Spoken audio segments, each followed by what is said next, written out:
আমার আজকের recipe tomato দিয়ে পাঙ্গাস মাছ রান্না। খুবই সহজ এবং সাধারণ একটা রান্না। চলে যাচ্ছি রান্নায়। এখানে নিয়েছি পাঙ্গাস মাছ। পাঙ্গাস মাছ আগে থেকেই আমি হলুদ, মরিচ এবং লবণ দিয়ে মাখিয়ে রেখেছিলাম। মাছগুলি ভাজার জন্য কড়াইতে তেল দিয়ে আমি একটু লবণ ছিটিয়ে দিচ্ছি। লবণটা তেলের সাথে খুব ভালোভাবে গরম হয়ে গেলে দিয়ে দিচ্ছি মাছের টুকরোগুলি। চুলার আঁচটা আমি হাইতে রেখে এটাকে ঢেকে দিয়েছি, কারণ পাঙ্গাস মাছ ভাজার সময় খুবই তেল ছিটে। ঢেকে মাছটা ভাজলে আর সেই অ্যাক্সিডেন্ট হওয়ার সম্ভাবনাটা থাকে না। মাছের একটা পাশ একটু ভাজা ভাজা হয়ে গেলে এগুলোকে আমি খুব সাবধানে উল্টিয়ে দিচ্ছি। উল্টিয়ে দিয়ে এগুলোকে অপর পাশ ভাজা হওয়ার জন্য আবারও ঢেকে দিচ্ছি। দুই পাশই মোটামুটি ভাজা হয়ে গেলে মাছগুলোকে আমি উঠিয়ে নিচ্ছি। পাঙ্গাস মাছে কিন্তু প্রচুর পরিমাণ তেল থাকে, তাই ভাজার সময়ও চেষ্টা করবেন তেলটা পরিমাণে কমই দিতে। মাছগুলো রান্নার জন্য ওই একই ভাজার তেলে আমি দিয়ে দিচ্ছি পেঁয়াজ বাটা এবং রসুন বাটা। পেঁয়াজ এবং রসুন বাটাকে তেলের সাথে নেড়েচেড়ে মিশিয়ে নিচ্ছি। একটু পানি দিয়ে এগুলোকে নেড়েচেড়ে মিশিয়ে নিলাম। সেই সাথে অ্যাড করে দিচ্ছি গুঁড়া মশলাগুলো, হলুদের গুঁড়ি, মরিচের গুঁড়ি, জিরার গুঁড়ি এবং লবণ। আবারও সামান্য পরিমাণ পানি দিয়ে সব কিছুকে একসাথে খুব ভালোভাবে কষিয়ে নেব। মশলাগুলোতে তেল উঠে আসা পর্যন্ত কষিয়ে নিচ্ছি। এতে করে মশলার কাঁচা গন্ধটাও দূর হয়ে যাবে।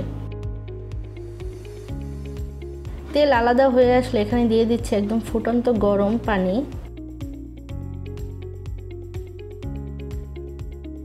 পানিটা ফুটে আসলে এবারে দিয়ে দিচ্ছি ভাজা মাছের পিসগুলি।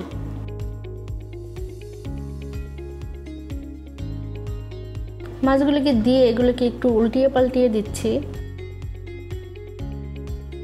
চুলার আঁচটা এই সময় আমি মিডিয়ামে রেখে ঢেকে দিচ্ছি প্রায় 5 থেকে 7 মিনিটের জন্য। ঢাকনা উঠিয়ে নিলাম এবং এরপরে মাছের টুকরোগুলো একটু উল্টিয়ে পাল্টিয়ে দিচ্ছি।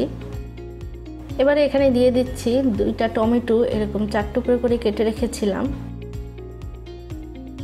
সেই সাথে দিয়ে দিচ্ছি আস্ত কাঁচামরিচ 4-5 টুকরা। একটু হালকা হাতে নেড়ে চেড়ে এটাকে ঢেকে রান্না করছি আবারও 5 থেকে 7 মিনিট।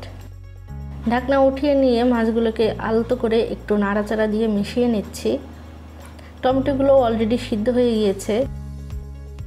সবশেষ পর্যায়ে দিয়ে দিচ্ছি ভাজা জিরার গুঁড়ি এবং ধনিয়া পাতা কুচি। এগুলোকে দিয়ে জাস্ট ফ্লেভার ছড়িয়ে পড়ার জন্য ঢেকে দিচ্ছি 2 মিনিটের জন্য। 2 মিনিট পরে ঢাকনা উঠিয়ে নিলাম। তৈরি হয়ে গেল কিন্তু খুবই মজাদার টমেটো দিয়ে পাঙ্গাস মাছের তরকারি। তেলটাও একদম উপরে উঠে এসেছে।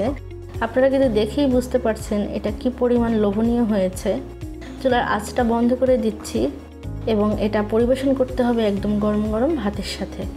আশা করছি আজকের এই সহজ রেসিপিটা আপনাদেরও ভালো লেগেছে। যদি ভালো লেগে থাকে তাহলে সাবস্ক্রাইব করুন নিয়াজ কুকিং ডায়েরি চ্যানেলটিকে, এবং নিয়াজ কুকিং ডায়েরি চ্যানেলটি সাবস্ক্রাইব করে এর পাশের বেল বাটনটি ক্লিক করতে ভুলবেন না। এতে করে আমি যখনই কোনো ভিডিও পোস্ট করব আপনি সাথে সাথেই এর নোটিফিকেশন পেয়ে যাবেন। চলে আসবো আবারও কোনো নতুন ভিডিও রেসিপি নিয়ে। ভালো থাকুন, সুস্থ থাকুন।